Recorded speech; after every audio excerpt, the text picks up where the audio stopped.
वंदे लोकतिलकं शाश्वतवार्ता विभूषणं अमरकृतशरणं प्रभुदं लोकजीवनं प्रणय प्रणत जागदीपनं वंदे जीवन जीवनं वंदे जीवन जीवनं वंदे जीवन जीवनं सत्पुरुषं परम दयाल परम प्रेममय श्री ठाकुर मोर परमाराध्या जगतजन लक्ष्मी माँ सत्संग आचार्य श्री श्री बड़दा आजिर सत्संगर कर्णधार पूज्यपाद आचार्य देवଙ୍କ चरण प्रांतरे मोर कोटि कोटि प्रणाम।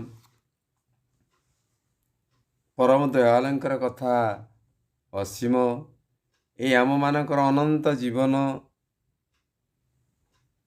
जो आमको कालातीपात करने को पड़ो। जीवन यात्रार पथ प्रदर्शक किए आम ए जो पवित्र जन्म 84 लक्ष जन्म परे आमे देवदुर्लभ मनीष जन्मटी आमे पाइचे दयाकरी प्रभु आमको देइचंती। सेटा पितृपुरुषर आशीर्वाद देवादेवी आशीर्वाद। यही जीवन यात्रार पथ प्रदर्शक होउचंती श्री श्री ठाकुर अनुकूल चंद्र को आमे जदि कांडारी करी चलिबा तांकु जीवन यात्रा जदि आमे बाटोई भाबी बा सांग भाबी आमे चाले ए सुंदर पृथ्वी रे प्राणी मानक भितरे मनीष होउची सबुठारु श्रेष्ठ प्राणी। जेते जीव जगत उद्भिद जहाँ सब सृष्टि करा हेची सबुरी भितरे मनीष होउची श्रेष्ठ। कारण से जेते बड़ हेबाकु चेष्टा करिवो सेते बड़ होई परिवो। अन्य प्राणी मानक नीतिदिनर जीवन अपेक्षा मनीष जीवन बेस सुरक्षित। मनीष जीवनटा निश्चय भावरे सुरक्षित। मनीष जा इच्छा करे ताको करि पारिले से सुख पाए आनंद पाए मन तृप्त हो जाए। आउ जीवनर शांति थिले मनीष जीवन रे जदि शांति थिबो मनीषर कर्म दक्षता बढ़ी जाए। अशांतिर प्रधान कारण होउची मनीष जीवन रे ठाकुर कहले जे शांति अशांति मनरे गढ़ा। शांति आउ अशांति हो जे मनरे तैयारी। अशांति हबार प्रधान कारण होउची चिंता भय आशंका। पैसा नथिले केमिति चलिबा सेथिलागी चिंता। बेसी पैसा हेले ताकू काहाकू न देइकरी सबुदिन निज पाखरे केमिति रखिबा से चिंता। रोग हेले केमिति भल हबा से चिंता। भल हैला पर आगु आउ काले कौन रोग हम से चिंता। तेणु सुखी हवा को आम समस्ते धाउचे भल रही आम समस्ते धाउचे। धन कमाइले सुख मिले कोठा बनइले क्षमता रहिले सुख मिले बोली मनीष समस्ते जानती।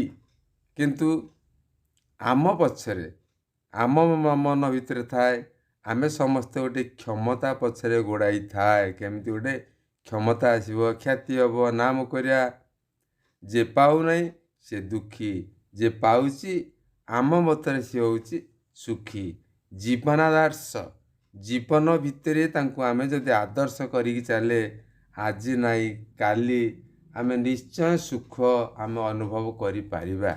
जदि जीवनर कांडारी से हुअंती आम मन भितर जो शांति दीप जलुची केतेबेले मिंजी मिंजी जलुची केतेबेले जोर जलुची। कहीं मुख्य कथा होउची आमे तांकू सक्रिय भावरे भल पाइबा। ताकू सबले जड़ाई रखिया को पड़ियो केमिति तांकू जदि आमे जीवन आदर्श भाव जमती दीक्षा माध्यम तांकू ग्रहण कले आमे आम जीवन चालक भाव तांकू अवस्थापन कले आमे जदि सेई विश्वासटा आम भितरे रहे सेई विश्वास यदि आम मन भितरे रहे मनीष जीवन हिमालय पर्वत परी हुए तेबे आमे तार सबुठु उच्च शिखर जाई पहुँची पारिबा। जदि से जजन जाजन इष्टभूति भितर देई आमे ताको उपलब्धि करि पारिबा। तेणु मनीष जीवन शांति दीपकू अलिभा रखिबा हेले जड़े महत व्यक्तिर आवश्यकता थाए जहाकू आम जीवन रे आदर्श भाव ग्रहण करिचे। तेणु सी आम जीवन भितरे ଶାନ୍ତିର ଦୀପକୁ ଅଖଣ୍ଡ ଦୀପରେ ପରିଣତ କରି ସଦା ସର୍ବଦା ଜାଗ୍ରତ ରହିବେ ଏବଂ ଦୀପଟି ଜଳି ରହିବ। ସେ ଆମକୁ ଯେଉଁପରି ଚଳିବାକୁ କହିବେ ଆମେ ସେହିପରି ଚଳିବା। ଆମେ ଯନ୍ତ୍ର, ସିଏ ଯନ୍ତ୍ରୀ। ଆମେ ପୁତ୍ର, ସିଏ ପିତା।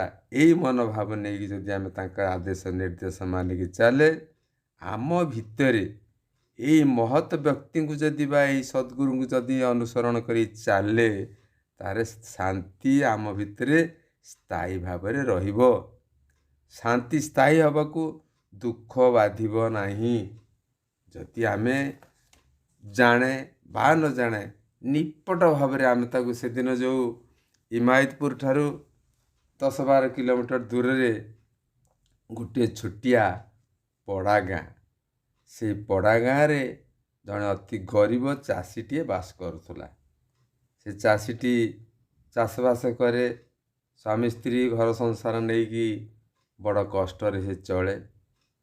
ପରମ ଦୟାଳଙ୍କ ଅପାର କରୁଣାରୁ ତାଙ୍କର ଦୀକ୍ଷା ମଧ୍ୟ ସେ ଗରିବ ଚାଷୀଟି ନେଇଥାଏ। ଦିନ ପରେ ଦିନ ଗଡ଼ିଥାଏ। ଥରେ ଏମିତି ତାର ବନ୍ଧୁ ଜଣେ ଦେଖା ହେଇଛନ୍ତି ଏବଂ ସେ ବନ୍ଧୁ ପଚାରୁଛନ୍ତି, ଆରେ ତୁ ପ୍ରତିଦିନ କ'ଣ ଗୋଟେ ସକାଳୁ ଗୁଣୁ ଗୁଣୁ ଗୁଣୁ ହେଇକିରି କିଛି ଗୋଟିଏ ପଇସାଟିଏ ଗୋଟେ ମୁଣ୍ଡରେ ମାରି ରଖୁଛି, ତାର କାରଣ କ'ଣ? ସେ କହିଲା, ମୁଁ ଶ୍ରୀ ଶ୍ରୀ ଠାକୁର ଅନୁକୂଳ ଚନ୍ଦ୍ରଙ୍କର ମନ୍ତ୍ର ଶିଷ୍ୟ, ମୁଁ ତାଙ୍କର ଦୀକ୍ଷା ନେଇଛି। ମୁଁ ପ୍ରତିଦିନ ମୋତେ ଗୋଟେ ଯେଉଁ ଠାକୁର କହିଲେ ଦୀକ୍ଷା ନେଲେ ଜାଣିଥା ମନେ ଇଷ୍ଟବୃତ୍ତି କରିବାକୁ ହୁଏ, ଇଷ୍ଟବୃତ୍ତି ବିହୀନ ଦୀକ୍ଷା କେବେକିରେ ଚେତନ ରହେ। ତେଣୁ ପ୍ରତିଦିନ ମୁଁ ଇଷ୍ଟବୃତ୍ତି କରେ। କି ଦୀକ୍ଷା ନେଇଛୁ? ଏମିତି ଠାକୁର ଅନୁକୂଳ ଚନ୍ଦ୍ରଙ୍କର ଦୀକ୍ଷା ନେଇଛି। ହଉ ଠିକ୍ ଅଛି, ଦୀକ୍ଷା ତ ନେଇଛୁ, ତୁ ତ ଗୁରୁକୁ ଦେଖିଛୁ ନା? ସେ ମନରେ ପ୍ରଶ୍ନ କଲା, ମୁଁ ତ ଗୁରୁଙ୍କୁ ଦେଖିନି। ନା, ମୁଁ ଦେଖିନି। ସେଠୁ ତାର ବନ୍ଧୁ ପଚାରୁଛନ୍ତି, ତୋତେ ସିଏ ଦେଖିଛନ୍ତି ନା? ନା, ସିଏ ବି ମୋ ଘରକୁ ଆସିନାହାନ୍ତି, ମୋତେ ଦେଖିନାହାନ୍ତି, ମୁଁ ବି ତାଙ୍କ ପାଖକୁ ଯାଇନି, ମୁଁ ବି ତାଙ୍କୁ ଦେଖିନାହିଁ। ଜଣେ ରୀତିକ ଦେବତା ଆସିଥିଲେ, ତାଙ୍କ ମାଧ୍ୟମରେ ତାଙ୍କର ନାମଟା ମୁଁ ନେଇଯାଇଛି ଏବଂ ସେ ଦୀକ୍ଷା ନେଲା ଦିନରୁ ମୁଁ ସେଇ ଯେଉଁ ଚତୁରାକ୍ଷର ନାମଟି ସେ ଦେଇଛନ୍ତି, ଅଷ୍ଟାଦଶ ସ୍ତରର ନାମ, ସେ ନାମଟି ମୁଁ ସବୁବେଳେ ମନନ କରେ ଏବଂ ପ୍ରତିଦିନ ସକାଳେ ମୁଁ ଠାକୁରଙ୍କ ପ୍ରୀତ୍ୟାର୍ଥେ ଇଷ୍ଟବୃତ୍ତି ଦିଏ। ତାପରେ ସେ ବନ୍ଧୁ ଜଣ କହୁଛନ୍ତି, ଏଇଟା କି ଦୀକ୍ଷା? ତୁ ଗୁରୁକୁ ଦେଖିନୁ, ଗୁରୁ ତୋତେ ଦେଖିନାହାନ୍ତି, ଇଏ ଗୋଟେ କି ଦୀକ୍ଷା? ସେଇ ଦିନରୁ ସେଇ କୃଷକ ଜଣକ, ଚାଷୀ ଜଣକ ଚିନ୍ତା କରେ, ସତ କଥା ତ, ବନ୍ଧୁ ମୋତେ ଯେଉଁଟା କହିଲେ ଅପ୍ରିୟ ସତ କଥା, ମୁଁ ତ ଗୁରୁଙ୍କୁ ଦେଖିନି, ଗୁରୁ ବି ମୋତେ ଦେଖିନାହାନ୍ତି। ପ୍ରଭୁ ତୁମେ ଦୀକ୍ଷା ତ ଦେଲ, ତ ରୀତି ମାଧ୍ୟମରେ ତ ମୁଁ ପାଇଗଲି, ହେଲେ ମୋତେ ଟିକେ ଆପଣ ଦେଖାଦେଲେନି, ମୁଁ ବି ଆପଣଙ୍କୁ ଦେଖିପାରିଲିନି। ଦୟାକରି ଯଦି ଟିକେ ଦେଖାଇ ଦିଅନ୍ତେ କେତେ ଖୁସି ଲାଗନ୍ତା। ମୋ ମନ ଭିତରେ ଯେଉଁ ପ୍ରଶ୍ନ ଅଛି, ମୋର ପ୍ରଶ୍ନଟା ଦୂରେଇ ଯାଆନ୍ତା। ପ୍ରଭୁ ଦୟାକରି ମୋତେ ଟିକେ ଦେଖାଇ ଦିଅନ୍ତୁ। ଚାଷ କାମରେ ସବୁବେଳେ ସେ ବ୍ୟସ୍ତ ଥାଏ। ଚାଷୀ ଜଣକ ଚାଷ କାମରେ ବ୍ୟସ୍ତ ଥାଏ। ଚାଷୀମାନଙ୍କର ଗୋଟିଏ ବଡ଼ ପର୍ବ ହେଉଛି, ବର୍ଷରେ ଗୋଟିଏ ଦିନ ଆସେ ଅକ୍ଷି ତୃତୀୟା। ସେ ଅକ୍ଷି ତୃତୀୟା ଦିନ ସେଇ ଦିନଟି ଆସିଛି। ଆଜି ହେଉଛି ମୋର ଗୋଟିଏ ବଡ଼ ପର୍ବ। ମନ ଭିତରେ ଗୋଟିଏ ଆଶା ସଞ୍ଚାର କରିଛି, ମନଟାକୁ ଦୃଢ଼ କରିଛି ଯେ ଆଜି ହେଉଛି ମୋ ଜୀବନର ଗୋଟେ ପବିତ୍ର ଦିନ ଏବଂ ପବିତ୍ର ଉତ୍ସବ। ସକାଳୁ ଉଠିଲା, ଗାଧୁଆ ପାଧୁଆ ସାରିଲା, ଧାନ ଯେଉଁ ଅକ୍ଷି ତୃତୀୟାରେ ବିଲରେ ବୁଣାଯାଏ, ଧାନ କିଛି ଧରି ଏବଂ ପୂଜାପାଠ କରିବା ପାଇଁ ଚାଷ ବିଲକୁ ଗଲା। ଯାଇ ସେ ପୂଜାପାଠ ସାରିଲା। ପୂଜାପାଠ ସାରି ବିଲରେ ଅକ୍ଷି ମୁଠି ଅର୍ଥାତ୍ ଧାନ ବିହନ କିଛି ବୁଣିଲା। ବୁଣିମାଲି ଖରା, ଚୈତ୍ର ମାସ ଖରା, ସେ ଖରାରେ ଘରକୁ ଆସିଛି। ଘରକୁ ଆସିକିରି ତା ଘରେ ଗୋଟିଏ ବାଉଁଶ ତିଆରି ଖଟ ଥାଏ, ସେ ଖଟ ଉପରେ ବସିଲା। ନାନା କଳ୍ପନା ଜଳ୍ପନା ମନ ଭିତରେ ଥାଏ। ଭାବୁଥାଏ, ଆଜି ହେଉଛି ମୋ ଜୀବନର ପବିତ୍ର ଦିବସ, କୃଷକମାନଙ୍କର ଗୋଟେ ବଡ଼ ଉତ୍ସବ। ଆଜି ମୁଁ ଅଖିଆ ଅପିଆ ଜଳ ବି ଟିକେ ସ୍ପର୍ଶ କରିବି ନାହିଁ ଯଦି ପ୍ରଭୁ ତୁମେ ମୋତେ ଦେଖା ନଦେବ। ଏଇ କଥା ଭାବିକିରି ସେ ତାଟି ଖଟ ଉପରେ ଗଡ଼ୁ ଗଡ଼ୁ ଗଡ଼ୁ ଗଡ଼ୁ ଶୋଇଗଲା। ଡାକିଲେ ଦେଇ ମନ ପ୍ରାଣ ଉଠି ଆସନ୍ତି ଭଗବାନ। ତାପରେ କୃଷକ ଜଣଙ୍କ ମନ ଭିତରେ ଯେଉଁ ଟାଣ ଆସିଲା ଯେ ମୋତେ ପ୍ରଭୁ ଆଜି ଏଇ ପବିତ୍ର ଅକ୍ଷି ତୃତୀୟାରେ ଦେଖାଦେବେ। ଯଦି ଦେଖାଦେବେ ତାହେଲେ ମୁଁ କୃତାର୍ଥ ହେବି। ଏଇ ମନରେ ଚିନ୍ତା କରିକିରି ସେଇ ଖଟଟି ଉପରେ ଶୋଇପଡ଼ିଲା। ସେପଟେ କ'ଣ ହେଇଛି, ଠାକୁର ହଠାତ୍ ତାଙ୍କର ଯେଉଁ ଆସର ବସିଥିଲା ପାର୍ଷଦମାନଙ୍କ ସହିତ ବାକ୍ୟାଳାପ କରୁଥିଲେ।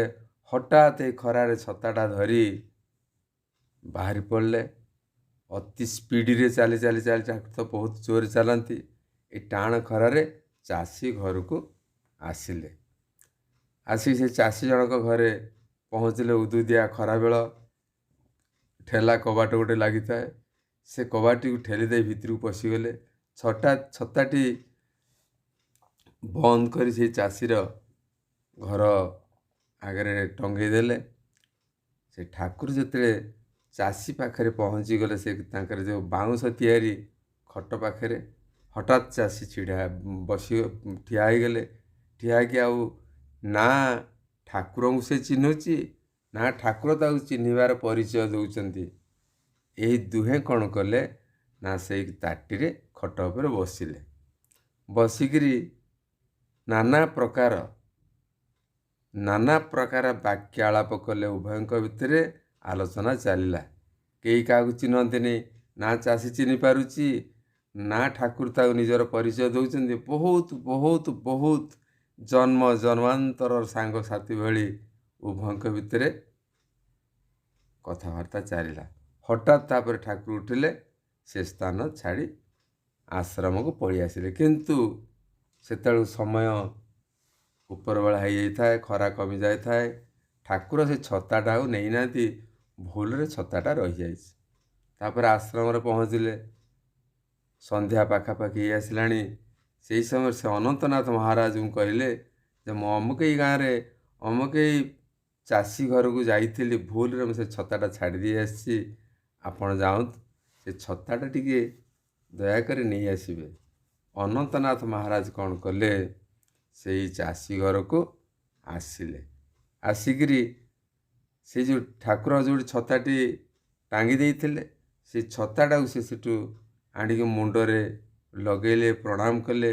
ଅତି ଶ୍ରଦ୍ଧାରେ କୋଳରେ ଜାକିକିରି ଯେତେବେଳେ ଆଶ୍ରମକୁ ଆସିବା ପାଇଁ ଉଦ୍ୟତ କରନ୍ତି, ସେହି ସମୟରେ ସେ ଚାଷୀ ଜଣ କହୁଛି ଯେ ଛତା କଥା, ଏଇ ଯେଉଁ ଛତାଟା ଆପଣ ଏତେ ଶ୍ରଦ୍ଧାରେ ଏତେ ଭକ୍ତି ଭରେ ମଥାରେ ଲଗେଇ କୋଳରେ ଜାକିକିରି ନେଉଛନ୍ତି, ଛତାଟା କାହାର? ଅନନ୍ତନାଥ ମହାରାଜ କହିଲେ, ଏ ହେଉଛନ୍ତି ତୁମର ଗୁରୁ, ତୁମର ଆଦର୍ଶ। ସିଏ ଆସିଥିଲେ ତମ ଘରକୁ, ଠାକୁର ଅନୁକୂଳ ସୁନ୍ଦର। ସେ ଛତାଟି ଛାଡ଼ି ଦେଇ ଯାଇଥିଲେ। ହଠାତ୍ ସେ ଚାଷୀ ଜଣକ ମୂର୍ଚ୍ଛା ଗଲେ। ତାଙ୍କୁ ପାଣି ଫାଣି ପକେଇକିରି ଯେତେବେଳେ ସାଷ୍ଟମ କରାଗଲା, ସେ ଜାଣିଲେ ମୋ ଘରକୁ ଆଜି ମୋର ଗୁରୁଦେବ ଆସିଥିଲେ। ମୁଁ ତାଙ୍କୁ କିଛି ଆପ୍ୟାୟତ କରିପାରିଲି ନାହିଁ। ମୁଁ ବି ତାଙ୍କର ପରିଚୟ ବି ମାଗିପାରିଲି ନାହିଁ। ସିଏ ବି ଦୟାକରି ମୋତେ ପରିଚୟ ଦେଲେନି। ସେ ଅନନ୍ତନାଥ ଏହି କଥା କହି ଅନନ୍ତନାଥ ସେଠୁ ଚାଲିଗଲେ। ଚାଲିଗଲା ପରେ ସେଇ ଯେଉଁ ଚାଷୀ ଜଣ କ'ଣ କରିଛି, ଧୀରେ ଆସ୍ତେ ସନ୍ଧ୍ୟା ହେଇଗଲାଣି। ତେଣୁ ସେଇ ଅନନ୍ତନାଥ ମହାରାଜଙ୍କ ପଛେ ଆଶ୍ରମ ଗଲେ। ଆଶ୍ରମକୁ ଯାଇକି ଠାକୁରଙ୍କୁ ଦର୍ଶନ କରି ପ୍ରଣାମ କରିକିରି ନିଜର ପରିଚୟ ଦେଇ ଠାକୁରକୁ ଦୟାକରି ଠାକୁର ଆପଣଙ୍କର ପରିଚୟ ଦେଲେନି, ମୁଁ ଏଇଟା ହତଭାଗା, ମୁଁ ଆପଣଙ୍କୁ ଚିହ୍ନି ପାରିଲି ନାହିଁ। ତେଣୁ ଆମେ ସେଇଭଳି ଯଦି ନିଷ୍କପଟ ଭାବରେ, ଅକୃତ୍ରିମ ଭାବରେ ଯଦି ତାଙ୍କୁ ମୂର୍ଖ ଭାବରେ ଯଦି ଆମେ ତାଙ୍କୁ ଭଲ ପାଏ, ଆମେ ଯେଉଁ ଠାକୁର ଯେଉଁ କଥା କହିଲେ, ଆଦର୍ଶ ତୁମର ପିତା, ଆଦର୍ଶ ତୁମର ପାଳକ, ଆଦର୍ଶ ତୁମର ସ୍ରଷ୍ଟା, ଆଦର୍ଶ ତୁମର ଚାଳକ, ଆଦର୍ଶ ତୁମର ପ୍ରିୟ ପରମ। ତେଣୁ ଏଇଆ ଯଦି କରିକି ଚାଲେ, ଆଦର୍ଶ କରିକି ଚାଲେ, ଆମେ ତ ପ୍ରତ୍ୟେକ କ୍ଷେତ୍ରରେ ଆମେ ତାକୁ ଅନୁଭବ କରିପାରିବା। ଆମେ ସମସ୍ତେ ହେଉଛନ୍ତି ଈଶ୍ୱରଙ୍କର ସନ୍ତାନ। ସେ ହେଲେ ପ୍ରେରିତ ପୁରୁଷ। ଆମେ ଯଦି ତାଙ୍କୁ ଆଶ୍ରାତ କରିଛେ, ଆମେ ତାଙ୍କର ଯଜନ ଯାଜନ ଇଷ୍ଟପୂର୍ତି